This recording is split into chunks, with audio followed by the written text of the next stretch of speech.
ইয়া কওমি ইন্নামা হাযিহিল হায়াতুদ দুনিয়া মাতা' ওয়া ইন্নাল আখিরাতা হিয়া দারুল করার।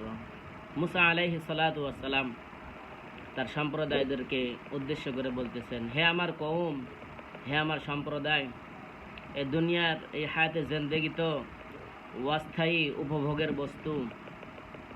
ওয়া ইন্নাল আখিরাতা হিয়া দারুল করার, আর আখিরাত হচ্ছে চিরস্থায়ী আবাস।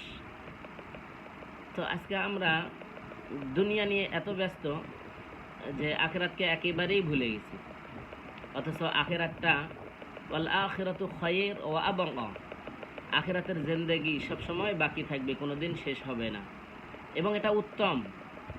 আর দুনিয়ার হায়াতে জিন্দেগি আর দুনিয়া মাতাউন কলিল বলছেন আল্লাহ সুবহানাহু ওয়া তাআলা, বলেন দুনিয়ার হায়াতে জিন্দেগিটা অতি অল্প সময়, অথচ আমরা এই অল্প সময়কে নিয়ে এত ব্যস্ত যে আখিরাতকে একেবারেই ভুলে গেছি।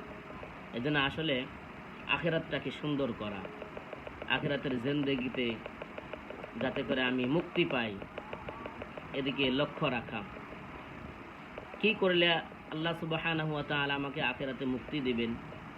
এটা আপনার মসজিদের ইমাম সাহেব আছে, আপনার আশেপাশে অনেক ওলামায়ে কেরাম আছে, তাদের সাথে বসে পরামর্শ করেন যে হুজুর, আমার জিন্দেগিটা তো আমি এভাবে চালাইতেছি, তা আমার জিন্দেগিটাকে কিভাবে সুন্দর করা যায়, মানে আল্লাহ এবং আল্লাহর রসুল যাতে করে আমার উপরে খুশি হন, এটা নিয়ে পরামর্শ করা।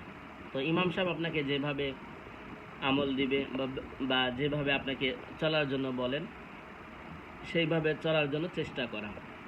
আল্লাহ সুবহানাহু ওয়া তাআলা আমাদের সবাইকে আখিরাত সুন্দর করার তৌফিক দান করুন।